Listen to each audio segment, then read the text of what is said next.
یہ بہت ہی دل کو چھو لینے والا واقعہ ہے جو ہمیں اللہ تعالیٰ کی محبت اور اس کی طاقت کا احساس دلاتا ہے۔ اللہ کی طاقت کو کبھی بھی کم نہ سمجھو۔ ایک شیخ نے یہ واقعہ بیان کیا کہ سعودی عرب میں ان کے پاس ایک ڈاکٹر آیا جو پاکستان سے تھا۔ اس ڈاکٹر نے انہیں ایک واقعہ سنایا جو خود اس کے ساتھ پیش آیا۔ وہ ڈاکٹر پاکستان کے بہترین نیورولوجسٹس میں سے ایک ہے، بڑے بڑے ماہر ڈاکٹرز میں اس کا شمار ہوتا ہے، اتنا مصروف اور مشہور کہ اس سے ملنے کے لیے لوگ مہینوں تک انتظار کرتے ہیں۔ ڈاکٹر کہتا ہے کہ میں ایک شہر سے دوسرے شہر جا رہا تھا، اکثر سفر میں رہتا ہوں، کبھی ملک کے اندر کبھی باہر۔ ایک دن پرواز کے دوران اچانک بادل چھا گئے، بجلی کڑکنے لگی اور زبردست بارش شروع ہو گئی۔ پرواز میں سخت جھٹکے لگنے لگے، یہاں تک کہ جہاز کا ایک انجن خراب ہو گیا۔ مجبوراً جہاز کو ہنگامی لینڈنگ کرنی پڑی۔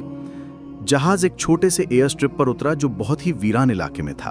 وہاں کوئی سہولت موجود نہیں تھی کہ جہاز کی مرمت کی جا سکے۔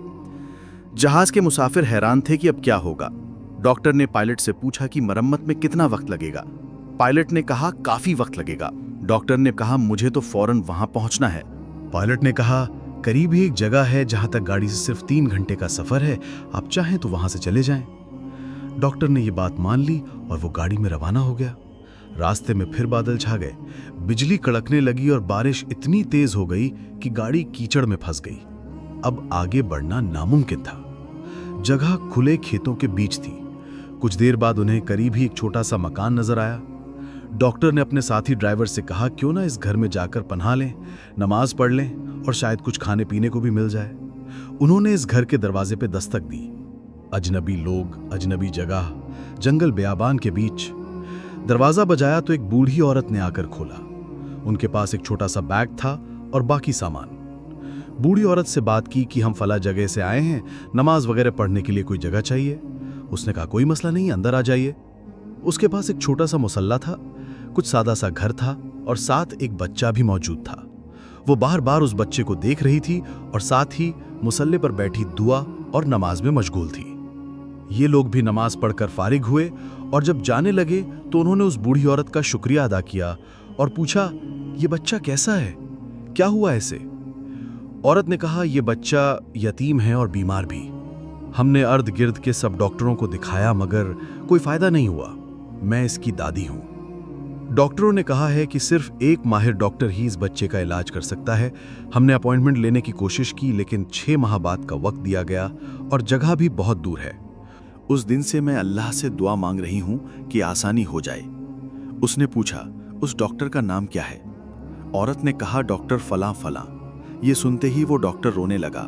اس نے کہا میں ہی وہ ڈاکٹر ہوں، اللہ نے تمہاری دعا سن لی۔ دیکھو کس طرح بارش، بجلی، انجن کا خراب ہونا، لینڈنگ، پھر راستے میں بارش اور رکاوٹیں، یہ سب صرف اس لیے ہوئے تاکہ میں تمہارے گھر کے دروازے تک پہنچ سکوں۔ وہ خود کہتا ہے یہ واقعہ میرے ساتھ پیش آیا اور مجھے سمجھ آیا کہ اللہ کے لشکر بے شمار ہیں، اللہ جسے چاہے استعمال کرے تاکہ جو چاہے پورا کر دے۔ سوچو جس ڈاکٹر کا وقت لینا لگ بھگ ناممکن تھا، اللہ نے اسے خود دروازے تک پہنچا دیا۔ نماز پڑھنے کے بہانے اس عورت کے گھر داخل کیا اور یوں بچے کا علاج ممکن بنا دیا۔ اس میں ہمارے لیے سبق یہ ہے کہ ہم سب کی ضرورتیں صرف اللہ کے سامنے ہیں، بس اس سے مانگتے رہو، یقین کے ساتھ دعا کرتے رہو، جب نصیب میں ہوگا تو ضرور ملے گا، اللہ کی رحمت اور قدرت کے ذریعے۔ اب یہ جانتے ہیں کہ دعا کیسے مانگنی ہے، آئیے سمجھاتا ہوں۔ لوگ کہتے ہیں کہ ہماری دعا قبول نہیں ہوتی۔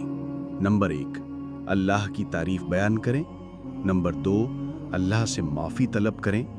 نمبر 3، رسول اکرم صلی اللہ علیہ وسلم، آپ کے اہل بیت اور صحابہ کرام پر درود و سلام بھیجیں۔ نمبر 4، پھر جو مانگنا ہے خوبصورت انداز میں مانگیں، کسی بھی زبان میں مانگ سکتے ہیں، بار بار مانگیں اور اپنی حاجت کی شدت کو بیان کریں۔ اگر دعا مانگتے ہوئے آنکھوں سے آنسو نکل آئیں تو یہ بہت مددگار ہے، کیونکہ اللہ بے حد رحم کرنے والا ہے۔ آنسو نکلنا دعا کو ایک اور بلند درجے پر لے جاتا ہے۔ پھر جب دعا ختم کریں تو دوبارہ درود و سلام بھیجیں اور اللہ کی تعریف کے ساتھ اختتام کریں۔ یہی ہے دعا مانگنے کا سلیقہ۔ اور اگر دعا مانگنے سے پہلے کوئی نیک عمل کر لیں تو قبولیت کے امکانات بہت بڑھ جاتے ہیں۔